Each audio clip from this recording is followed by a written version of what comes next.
Aruba. Yeah, my name is Aruba, and I'm the programs coordinator at InduSpace, and we are excited for today's talk to hear more about innovations and work happening all around Canada. So thanks for being here, and let's get started. A quick reminder that this event is being recorded, so if there are any issues with that, please make sure to keep your cameras and mics off. Ruba, the recording message is up on the screen right now, so it's covering the slide. Oh, I think you can press X on it. Shall I turn that off? There we go. The InduSpace team acknowledges the various indigenous lands we reside on as an organization, including the traditional land of the Huron-Wendat, the Seneca, and the Mississaugas of the Credit First Nation. If you'd like to follow us and stay updated on future events and initiatives, please follow us at InduSpace CA and our partner for this program, Gen Action. Throughout the talk, if you have any questions, please submit them through slido.com with the code ClimateSpeaker. Don't worry about noting this down. We will send a link in the chat for you to submit your questions once the talk begins. Before we start, we'd like to hear some virtual introductions. So please let us know in the chat your grade level, what fascinates you about Earth, and where are you tuning in from?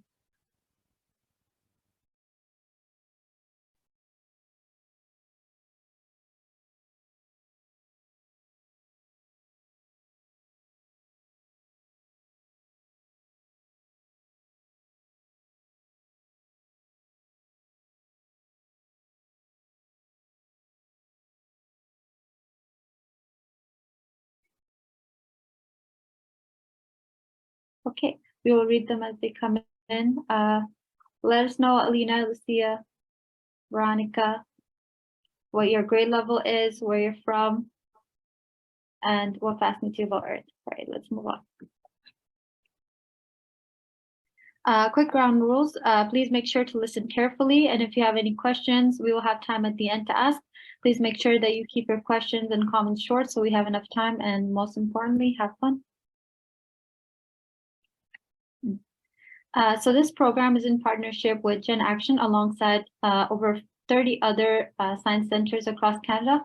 Our collective goal is to create and deliver climate change engagement programs to youth in every province and territory in Canada.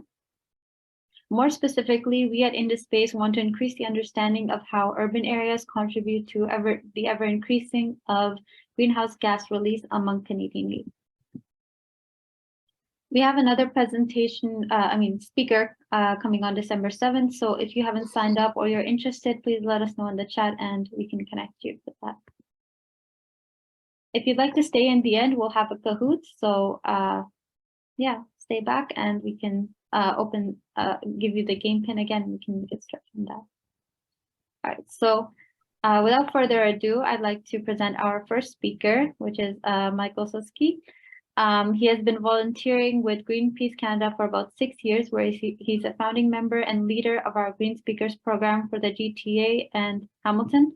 Greenspeakers in GTA and Hamilton are an all-volunteer group within Greenpeace Canada that specializes in doing educational workshops on environmental issues for school students. We also have Olga Stecko joining us. She has also been volunteering with Greenpeace Canada for 1.5 years in the GTA and Hamilton areas, and she's a retired telecommunications senior program project manager. So welcome, Michael and Olga. The floor is yours.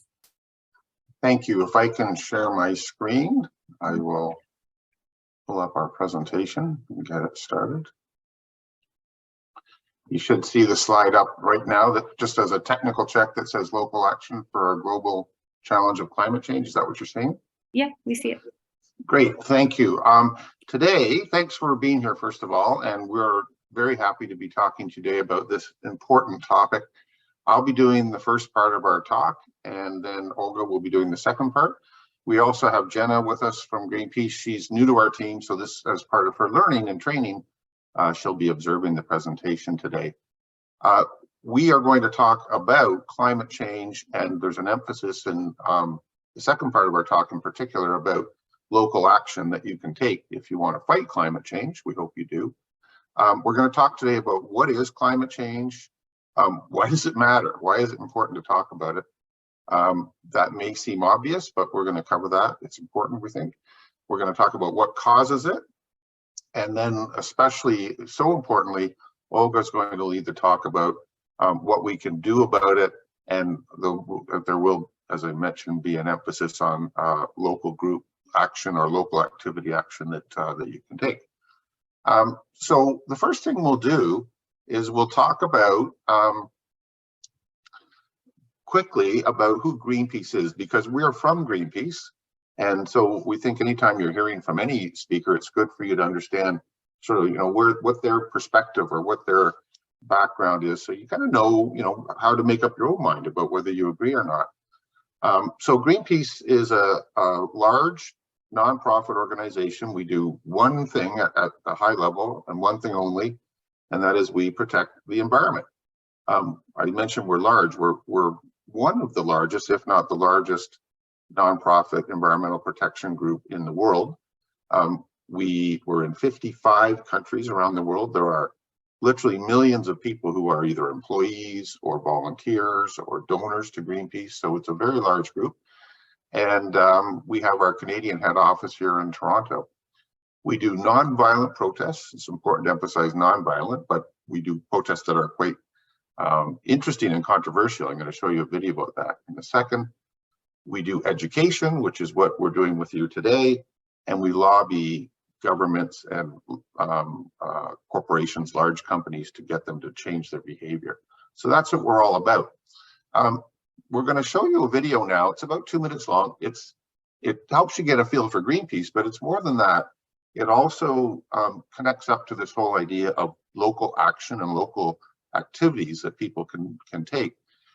Because what you're going to see is a whole bunch of Greenpeace folks from all around the world, but they're all local in their communities taking action to help fight against climate change. And we hope it's inspirational to you to have a sense of, some of the powerful things that people can do. So enjoy this. It's about 2 minutes long. What does it mean to resist, to rise up, to speak out? We are here to oppose the seismic blasting for oil. To say we can do better, to declare we will be better. We are stronger than any wall, our voice is louder than hate or bigotry. Working together, we can make the impossible a reality. For more than 45 years, Greenpeace has believed in the power of inspired troublemakers, tireless visionaries, and wild dreamers. Together, we are Greenpeace.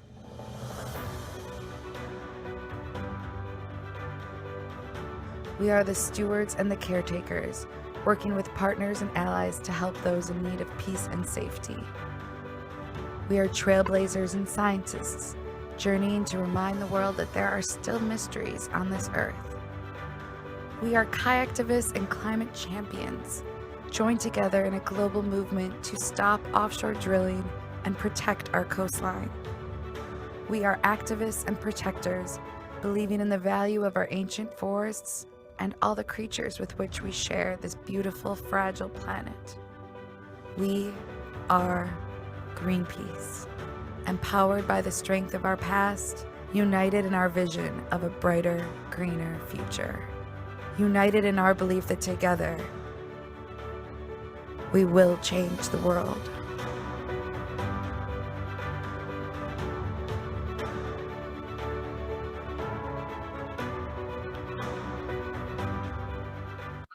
So that's Greenpeace, and as you can see, and it's what I mentioned before I showed you the video, we do a lot of dramatic and controversial protests. As you can imagine, we do that because those kind of protests get attention, and they bring focus on the issues that we're working to change, like climate change and other types of environmental harm. So, that's why we do things that are so dramatic. It gets attention and it's effective. Now, when we talk today about activities that individuals might take locally, what you just saw in the video those were pretty dramatic, obviously, big things. not everybody has to do things that are quite that dramatic. And Olga will be talking to you about a variety of things that you can do that are not quite as dramatic as what you saw in the video. But if you're ever really inspired, you know, groups like Greenpeace and others like us are out there. And, you know, you could consider joining those groups the way Olga and I have. So we're talking today about climate change. And the way we do this is we pose some questions which we'll answer for you. But, you know, the important things to start with is it says, what does climate change do to life on Earth? And this really is, I could rephrase the question and say, why does it matter? Or why is it important to know about this? And of course, the answer is that it's very dramatic. The impact to life on Earth, human life and other kind of life is really significant. And scientists believe that it's getting stronger. So that's not just Greenpeace's opinion, that's what leading scientists around the world are saying. And these photos are examples, things like drought, which means dried out places where they're not getting enough water, or ironically, there's other places that are flooding, like you see at the bottom left, forest fires, crop failures, which is what you see at the bottom right, that's a corn crop, and pollution. These are all dramatic impacts of climate change. And to be a little more specific about it, we divide it into sort of two broad categories. The first one is direct impacts on the climate, like things like heat waves, droughts, floods, water levels rising. What we mean by that is like ocean levels rising because the ice caps in the Arctic and the Antarctic are melting, and that causes major bodies of water to be rising. We're seeing extreme weather fluctuations. Sometimes it's crazy cold, sometimes it's crazy hot. I mentioned the ice caps melting. There's an increase in forest fires because the forests are dried out as a result of climate change. So when a forest catches fire, the fire becomes much bigger and more significant than it traditionally has because the forests are already dry and hot due to climate change. So those are like climate impacts. But when we talk about what does it do to life on Earth, which we think is really sort of at the heart of why we should care about this, why this is such an important topic, the list of things is kind of a downer, to put it mildly. Things like crop failures and food shortages are occurring in some parts of the world and are expected to continue to occur. Increases in disease because plants and living creatures, things like insects, for example, can suddenly move into other parts of the globe where they weren't existing before because the climate's changing, and they can spread diseases. Climate change is certainly associated with a loss of biodiversity. And the impact on humans and other life as well, but talking about humans in particular, is that over time, we're starting to see this already, but scientists predict it'll get more significant, is that people who are living in really difficult areas, not Canada so much, but other parts of the world closer to the equator, will find it so difficult to continue to live in those areas that we're going to see really significant migration patterns. And that will be very disruptive. And unfortunately, when you envision a scenario in the future where, because of all these things, there's things like food shortages, water shortages, people doing mass migration, that historically, you know, what we've seen is that when those conditions exist, there tends to be more violence and fighting. You know, people are desperate. And it's worth noting that poorer countries around the world are the ones that will suffer the most. Ironically, though, in contrast to saying poorer countries will suffer the most, it's the wealthy countries, Canada being one of them, who are causing the problem. So that leads to a really basic question about what our role is in fighting climate change. If we're one of the wealthy countries that's helping cause the problem, but it's the poorer countries that are suffering the most, then that says something about what our obligations are to try to take action. So I know this is a depressing sort of slide to talk about, but it's important for us to recognize how significant the climate change threat is. And I'll remind you, not all the presentation is going to be this depressing. We're going to talk about solutions as well. So next thing, if we're going to think about how to fix the problem, first we have to understand what is it and what causes it. So far we've talked about how big a deal it is, and how important it is, but what exactly is climate change and what causes it?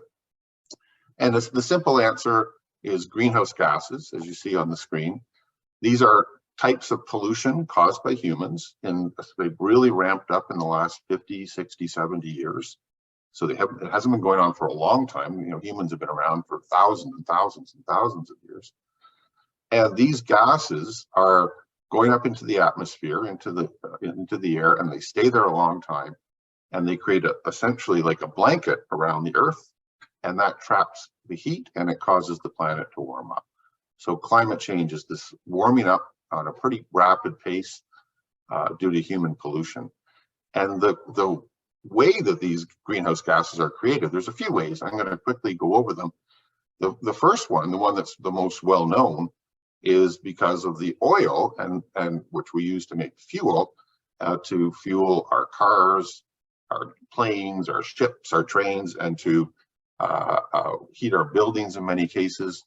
So all of these, the oil and that we get from the ground and the fuel that we make from it, like gasoline, is when we burn it, it causes climate change. In addition to that, in a very similar way, when we burn natural gas that comes out of the ground, you think about a gas-powered stovetop that you may have seen, or a propane barbecue that you may have seen, that's natural gas. And when we burn that, it causes the same kind of greenhouse gases that burning oil and gasoline cause. The same thing when we burn coal to make energy. So a lot of these things, natural gas, coal, oil, gasoline that we burn for energy, cause the greenhouse gases. In addition to that, something that people don't know so much about, many kinds of animals that we raise for livestock to eat, especially cows and lambs, emit a lot of greenhouse gases because of the fact that they in their digestive system, they end up releasing these gases. And then when we cut down forests, that contributes to the problem because trees actually clean the greenhouse gases out of the air, and so they help fight climate change, but humans are cutting forests down at a pretty rapid rate. So that is making the problem worse. So it's these greenhouse gases caused by humans burning fossil fuels like oil, gas, coal. It's the livestock that we're raising, especially cows and lambs. It's cutting down trees. Now, a question that I touched on already is, well, what's Canada's role in this? There's about 200 countries on Earth. Where do we fit in all this? We're not the country that produces the most greenhouse gases. We're certainly not the most, but we're in the top 10. So there's roughly 200 countries on Earth, and we're in the top 10 in terms of the amount of greenhouse gases that we produce. That's not very good. Plus, we don't have a very big population in Canada. The other countries that are producing even more greenhouse gases than us have much bigger populations. So if you measure the amount of greenhouse gases that each country produces per person, Canada would be right. That's what the chart is showing. Canada and the United States would be right up at the top of the chart. So we are a significant contributor to this problem in Canada. We're not the only ones, but we're pretty significant. And we're not the worst country on Earth, certainly, but we're high up there on the list. And we just point that out not to make people feel guilty, but to emphasize that we need to be part of the solution here in Canada. The reason that we contribute a lot is that we have winters in Canada. We're a cold country, so we burn a lot of oil and gas to heat our buildings and our homes and things like that. We're a big country, so we fly and drive long distances, and that burns a lot of fuel. We also sell a lot of oil and gas to other countries. There's a lot of oil and gas underground in Canada. We're one of the biggest producers of oil and gas in the world. And so we use some of it ourselves, but most of it we get out of the ground and we sell it to other countries to make money. And so, that helps Canadians make money, but it helps cause the problem as well. And then the food we eat, I touched on cows and lambs is, causing greenhouse gases. And in Canada, we eat a lot of beef and we eat a lot of lamb. And so that helps contribute to the problem as well. So Canada is a fairly significant part of this overall global problem. All right, so I'm going to turn it over to Olga, and she's going to take over from here. Go ahead, Olga. Thank you very much, Michael. So how are we dealing with the climate change problem? Well, this slide provides you with a few pictorials of what has been recently happening. We're seeing an increase in forest fires around the world. We've seen them out west in Canada, in Australia, in the southern west United States. There's been drought, right? Parts of the world have not had a lot of rainfall, so crops aren't able to grow. Hurricanes, tornadoes, those are a common occurrence even before climate change. But with climate change, we're seeing an increase in natural disasters, and the severity of the natural disasters are getting worse. So how are we dealing with the climate change problem? Well, honestly, there's been a little bit of progress that has been made, but Greenpeace doesn't feel that we've done enough. Recently, in the last few years, probably in the last about 4 or 5 years, the federal government has started talking about climate change. It's really made climate change an important priority on their platform. There's a group called the Climate Transparency Group, and it's made up of about 20 experts from various countries. And their goal is to encourage countries to address the climate solution, and also this group monitors progress. So in 2015, Canada's goal was to decrease greenhouse gas emissions between 40 to 45% by the year 2030. And unfortunately, we're not meeting those goals. Having said that, there is some good news, and some of that good news is pictured on this slide. So first of all, what's really important, and it sounds like a simple thing, but it's an important thing, is that we need to agree that there's a problem. Once we agree that there's a problem, then we can work on actions or solutions to address the problem. And around the world, the United Nations, scientists, Greenpeace, and other organizations agree that there is a problem. So the United Nations, which is an international organization based in New York City, they've worked with quite a few countries around the world. And in 2015, 195 members of the United Nations agreed on a goal, and that was to reduce, or actually to ensure that there were 0 greenhouse gas emissions by the year 2050. Also, every country, so out of those 195 nations, every country had its own goals and plans on how to achieve that goal. And as I mentioned, one of Canada's goals was to reduce greenhouse gas emissions by 40 to 45% by the year 2030. As well, there are companies, global companies, that are trying to work on reducing greenhouse gas emissions. So we've seen an introduction of electric cars, and there are many car companies that are now increasing the production of electric cars so that they are not using fossil fuels, but are working on electricity instead. As well, in Canada and globally, we are working on increasing the amount of clean energy solutions. So we want to work away from using fossil fuels as our main energy solution. So Michael, I'll ask you to go to the next slide. So governments are increasing clean energy solutions. So what is clean energy? It's also known as green energy, and it's a type of energy that is generated from natural resources. So such as geothermal, heat from inside of our Earth. Another natural resource or energy type is from wind, sun, or ocean currents. And these are clean energy solutions that don't harm our environment. They're not releasing toxic gases into our environment, such as carbon dioxide or methane. And eventually, our federal government has stated that they want to shut down the Alberta tar sands. So Alberta tar sands, this is a huge area of land in Alberta, about the size of England. It's so large that it can be seen from outer space.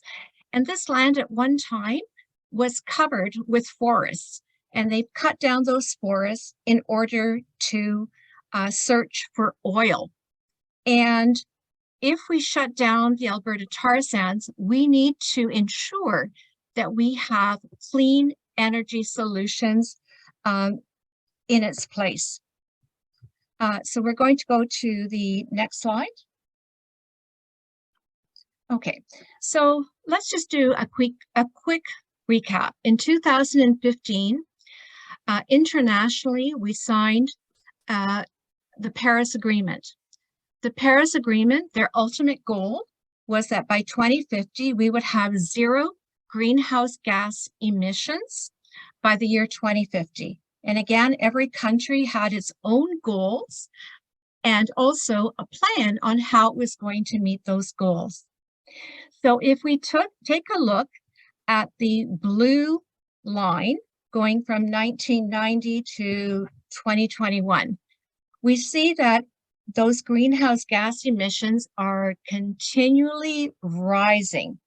So if we take a look at the bottom graph and go to 2015, and this is when the Paris Agreement was signed, we do see that there's a bit of a leveling off in terms of the amount of greenhouse gas emissions that were emitted.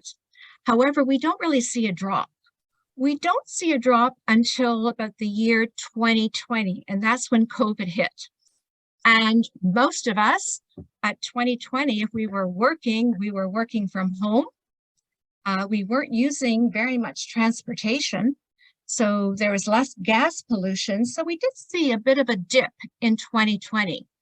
And then the greenhouse gas emissions started to rise. So when you think back to what I've just recently said, that we were supposed to, by the year 2050, go to net zero greenhouse gas emissions. In Canada, we were supposed to significantly reduce our greenhouse gas emissions by 2030. Unfortunately, we haven't met those goals. So we'll go to the next slide. So actually, before I want to talk about this slide, I do want to go back to the last slide in terms of why we haven't met those goals. And there's quite a few reasons, but I just want to highlight a couple. So think back to 2015, 2016, President Trump was elected in the US. President Trump pulled out of the Paris Agreement, and he started investing in natural gas, coal, and oil. We were very lucky that once President Biden was elected president, he reversed that decision and opted to go back into the Paris Agreement. But as well, besides Canada, China, and India, they have continued to increase their fossil fuel emissions. You know, think about out west. It provides, the oil industry provides a lot of income for individuals, and the oil companies are obtaining a lot of profits. Okay, so we'll go to the next slide, Michael. It's 5:33, so you got about 12 or 14 minutes. Okay, so I'll speed up. Okay. So local action for a global challenge of climate change. So I'll talk about fashion shouldn't cost the earth. So fast fashion is a low-cost clothing that is produced rapidly by mass market retailers in response to the latest trends. So fashion changes rapidly. People tend to throw out things that aren't in fashion, but this harms the environment, as about 140 million pounds worth of clothing goes into landfills every year. There's a couple of really easy solutions. Number one, the fashion industries could source ethically sourced materials such as organic cotton or bamboo. You and your family, we all have such power to make significant changes. And these solutions don't have to be difficult. Even the simplest solutions, if we all implemented them, would make a huge impact. So what does that mean in terms of fast fashion? Well, instead of throwing things out that are no longer in style, we can pass them on to other members of our family. We can donate them. And also we can buy less, but of more or things of more quality that will last for years. In terms of buying locally, you see the picture on the right-hand corner here of someone holding potatoes. So if we're buying food that is produced locally, which means that is coming from farms that are approximately 100 kilometers or less from our location or of our supermarkets, it means that there is less transportation, less gas pollution. So try to buy things that are grown in Ontario. And if things are not in season, you can buy frozen. Those vegetables and fruits, they are picked when they're ripe and frozen so that they are quite healthy. And go to farmers markets. And if you're lucky to have a garden or even a balcony, you can grow certain things to help. So we'll go to the next slide. How else can you influence government? Okay, so again, everyone can use social media, whether it's individually or as a class project. You can send emails, whether it's to a member of parliament, to a member or a leader of a company who's using a lot of plastic. You can send emails to the Prime Minister himself. You can go onto the internet and sign petitions. And for those of you that are quite young, I would just caution that you would, just check with your parents before you are signing petitions. But there are many organizations that are quite reputable. You can protest peacefully and demonstrate, and you can also volunteer for a political campaign or environmental group. And we'll go to the next slide. So one option or one example is Greenspeakers. Michael and I we're volunteers of Greenspeakers. That's part of Greenpeace. And our main goal is to educate students. We deliver presentations to students from grade 1 to grade 12. And we're a very diverse group. Michael and I are retired, but we have students who are from grade 7 to grade 12 and university students. So it's a great diverse group that provide great perspective and different ideas. We'll go to the next group, the next slide. So Michael, how much time do I have? It's 5:38. You've got about 7 or 9 minutes. Okay. So voting, okay, great. So voting matters. So I know that most of you are too young to vote, but that's okay. You can talk to your families. I think the most important thing, number one, is to educate yourself. It's really important to know what government and what leaders stand for. Every government, every leader, they have different ideas on how they're going to deal with climate change. Think about what I said a few minutes ago about President Trump in the US. I mean, he backed out of the Paris Agreement. There are certain individuals who don't even believe in climate change. So the most important thing you can do is to educate yourself, to understand what government, which parties, which leaders, like what is their plan on how to deal with climate change. The most important thing that we can do is to ensure that we vote in a government, regardless of party, but we vote in a government who has the best solutions to deal with climate change. Governments and companies, those two entities can make transformative changes. They have the hugest impact. They can create laws. For example, they can create taxes on certain types of food. They can create taxes on companies. For example, companies that create more pollution, they can have greater taxes. And then governments can use part of those taxes and try to invest that money into clean energy solutions. And that's what I mean when I say that governments can make transformative changes. They have a lot of power, as do companies. We'll go to the next slide. Okay. So companies, so if we take a look at Coca-Cola, McDonald's, there's also another company, havent, that makes water bottles. So they have also the power to make huge changes.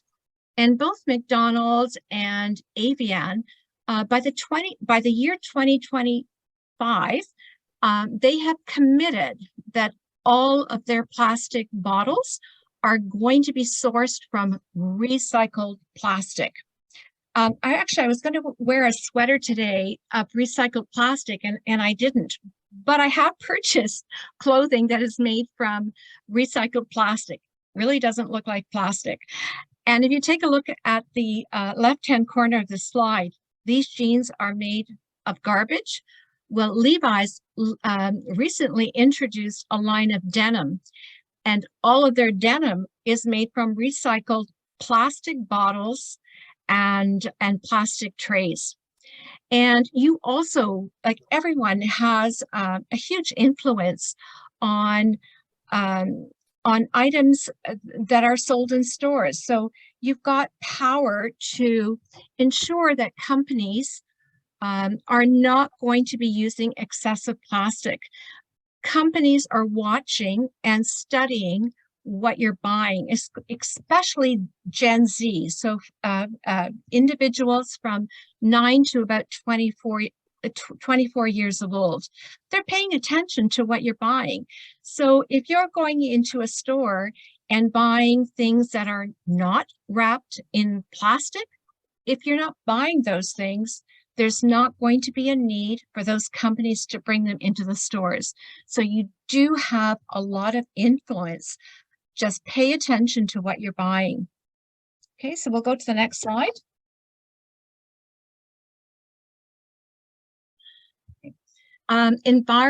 Environmentally friendly transportation. So we know that cars cause gas pollution. And really one of the most simplest things that we can do is, instead of going into a car, if it's possible, we can walk, we can take ride a bicycle, or we can use public transportation.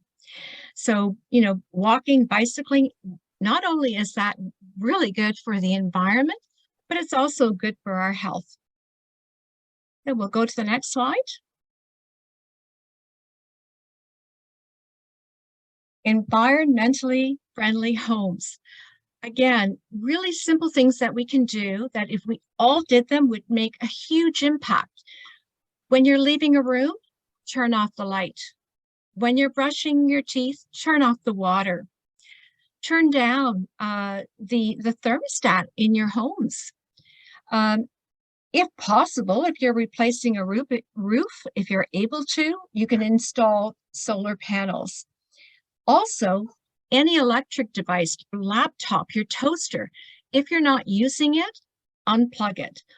All of these things are great for the environment. We'll go to the next slide. Hey, eating less beef and lamb. So Michael talked a little bit about this, but beef and lamb, or cattle and lamb, they have different digestive systems than humans. They have multi-chambered stomachs. So when they burp or when they fart, they release methane gas, and methane gas is even more harmful to our environment than carbon dioxide. And in Canada, we love to eat beef. Actually, Canadians eat about 7 times more beef than the health organization recommends. So if we were all to at least to be able to reduce the amount of our red meat consumption, that would help the environment. Also remember that besides beef and cattle releasing methane gas, we are cutting down rainforests to make room for cattle. We're cutting down forests so that we can grow crops to feed the beef. So if we were at least to reduce the amount of beef, we would be able to reduce the amount of our carbon footprint. And again, carbon footprint, that's simply the amount of greenhouse gases that are released by a person, place, or thing.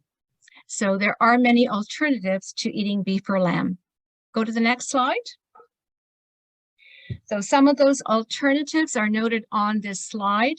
I'll look at the bottom here in terms of protein. So chicken, some types of fish, those all have, a much lesser carbon footprint than beef and lamb. In terms of, there's less carbon dioxide and methane gas that is released in the process of raising these animals. And also, when we take a look at vegetables and legumes, these all have great nutritional value, a lot of protein. So again, not only is it helping climate change, but it is helping for all of us to become more healthy. Next slide. You got another minute or two. Okay, all right. Okay, I think I'm on the last slide.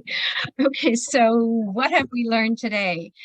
Climate change has moved from something that was supposed to happen in the future to something that is causing immediate concern and across the planet and potential damage. The good news is that we have answers.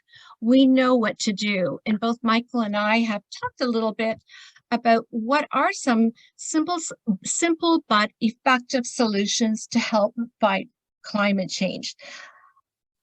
Climate change is caused by human activity, and as such, it's our responsibility to make changes.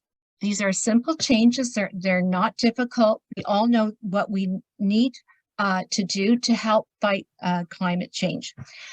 So having said that, Michael, is there anything that you want to add?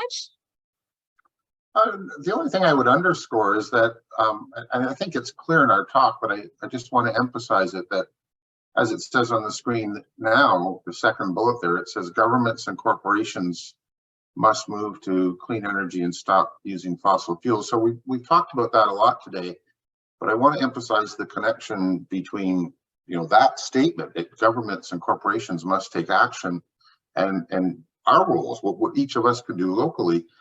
And what Olga talked about is that we individually can have a big influence on governments and corporations. We can make them do these things. We can influence them. So, the connection is the actions that we do individually, locally, can have a big impact on the behavior of governments and corporations, and they can do the most to fix this. So that's why we emphasize that a lot, in addition to the other actions that each of us can take in our lives or with our families and so on. And I'll just add one more comment. I think on your very first slide, Michael, there is a picture of Greta Thunberg. Yeah. And she's a Swedish individual. I think she's probably about 19 years old by now. But she challenged world leaders successfully at the age of 15. And she started out in her fight towards climate change at about the age of 9 by simply talking with her parents.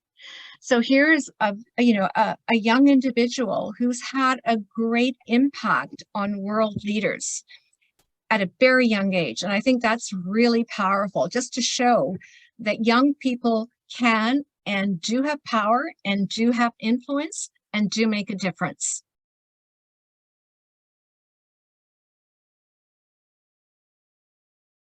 So that brings us, thank you, Olga. That brings us to the end of our prepared presentation and our prepared slides.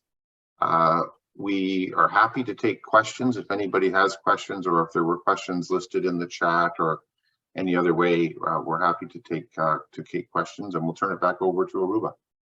Thank you so much, Michael and Olga. I surely learned a lot from this too. So if anyone has any questions, they can put in the chat. If not, I do have a lot of questions that were submitted in Slido. So we have 3 questions. Let me say the first question. Someone said, is there any way to know how much emissions is released in shipping food across oceans? The answer is yes. I don't know the specific details off the top of my head, but scientists, and I'll just generalize for a second, and then I'll come back to that specific question. All of the information we shared with you today, and my answer to this question, it's not just this is what Greenpeace thinks, or this is what Olga and I think. This is what scientists around the world think.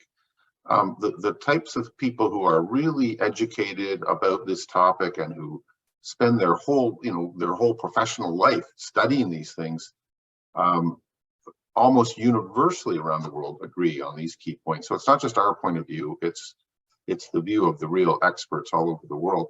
And so to come back to that question, the scientists who study this do have the ability to measure things quite accurately, and yeah, they have the ability to measure the impact of transportation of food and other things as well.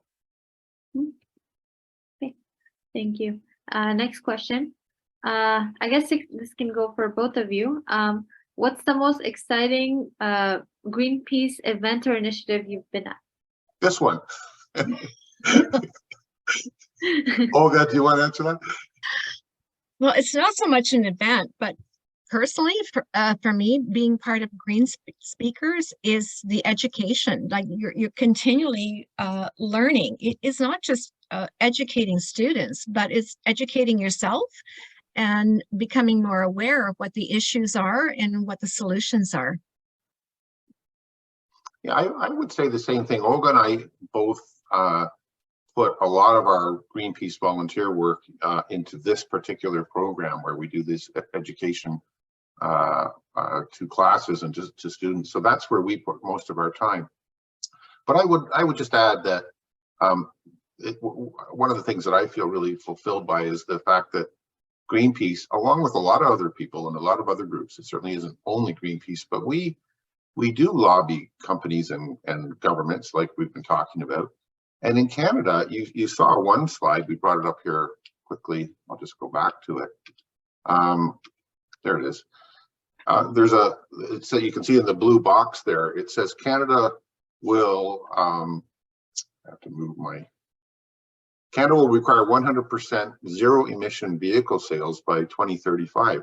That's a government law that's been passed in Canada. Canada's also, our government has passed laws to ban single-use plastics. They haven't gone as far as we think they should, but they're doing it.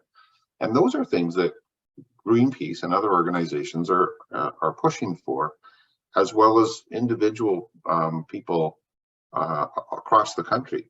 So that's something that I feel pretty excited about.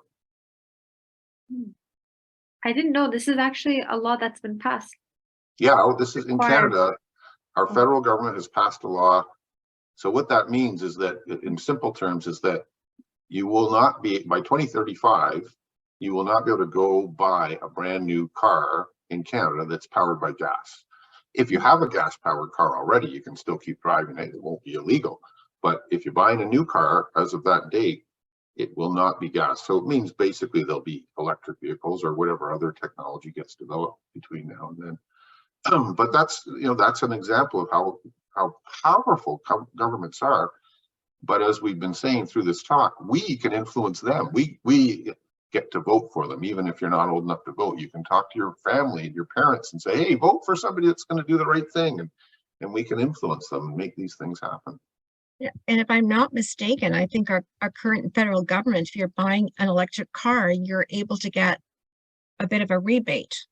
That's right? true. So not all governments are going to give that. Not all leaders are going to supply that. So that's why it's really important to understand what every leader's and every government's platform is on climate change. I think that's where we almost in Ontario took a step back when the government removed that rebate a few years ago. So I think, yeah, I was wondering, is like, how do we get to these numbers, or, require that it reach emission vehicles when there is that other side of a gap? But I guess, yeah, to your point, we can talk. For the sake of the students who maybe don't understand all those details, I'll just real quickly, I'll mention. So of course we have the federal government in Canada, and then we have provincial governments that run each province. Right now in Canada, the federal government will give you a $5,000 rebate if you buy an electric car. There are some details that I'm not mentioning, but basically it's a $5,000 rebate if you buy a new electric car. In addition to that, a bunch of the provincial governments will give even more of a rebate. They'll give an additional rebate. But in Ontario, with our current government, they eliminated that provincial rebate a few years ago. Some other provinces still have it. And that's what Dr. Shankar is talking about. Another thing the governments can do, and again, it comes back to us pushing them, is right now in Canada, they're helping companies invest in all the technology to create really efficient electric cars. It costs a lot of money to create all these new technologies, and companies, are doing that, but the government is helping them do it. And so it's just another way that the governments are playing a role.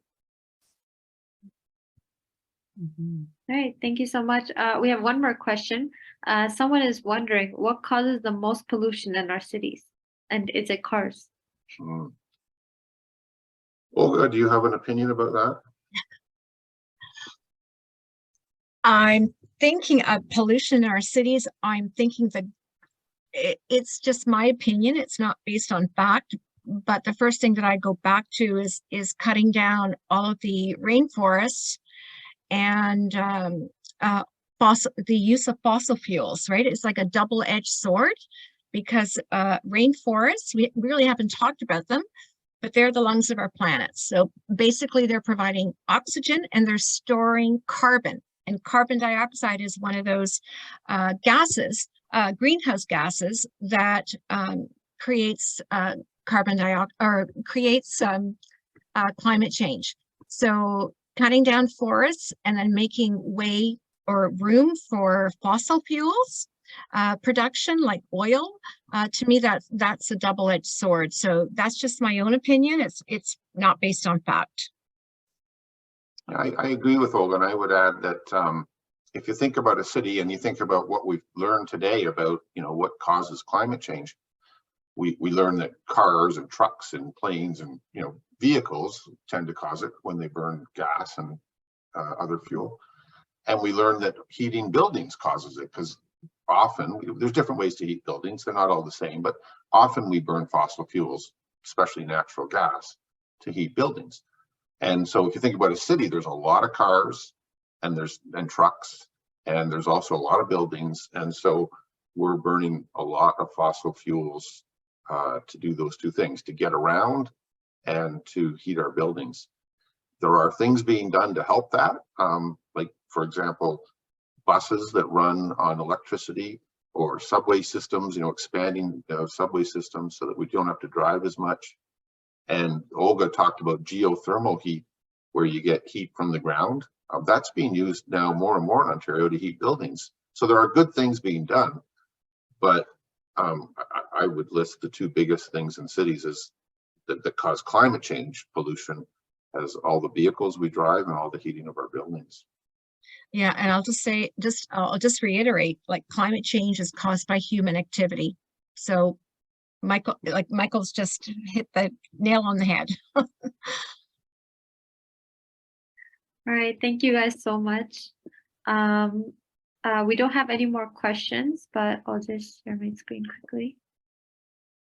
All